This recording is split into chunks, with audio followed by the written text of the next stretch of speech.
हालिया में डेंगू मच्छर की अफजाइश और फैलाव के रोकथाम के लिए आगाही वॉक का एहतमाम किया गया।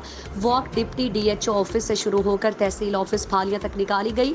रैली के अख्ताम पर शहरियों में डेंगू से मुतालिक आगाही पम्फलेट भी तकसीम किए गए।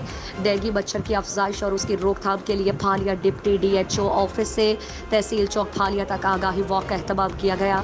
इस दौरान assistant commissioner Phalia Sajid Munir Kalyar, deputy DHO doctor Rizwan Dabish, sanitary inspector Mehar Shaukat Ali समेत civil society, lady health workers, paramedical staff की बड़ी तादाद ने शिरकत की। इस मौके पर असिस्टेंट कमिश्नर फालिया साजिद मुनीर कलियार का कहना था कि डेंगू आगाही वॉक का मकसद शहरियों में डेंगू के हवाले से शऊर उजागर करना है।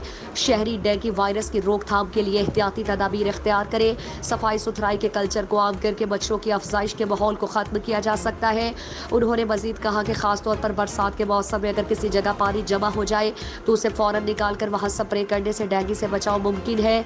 तमाम मुतालिका महकमे डेंगू मच्छर की रोकथाम के लिए भरपूर किरदार अदा कर रहे हैं। इस मौके पर डिप्टी डीएचओ डॉक्टर रिजवान दाबिश का कहना था कि तहसील भर में हमारी टीमें पूरी तरह मुतहर्रिक है। अभी तक डेंगू वायरस का कोई मरीज सामने नहीं आया। किसी भी एमरजेंसी की सूरत में डेंगू वार्ड पूरी तरह तैयार कर दी गई है। लोग इस सिलसिले में अपना किरदार अदा करें, घरों में पानी जमा ना होने दें। शहरी बुखार या दूसरे डेंगू अलामात जाहिर होने पर इलाज मुआलजे में लापरवाही मत करें, बल्कि महकमा सेहत की डेंगू से बचाव के एहतियाती तदाबीर पर अमल करें।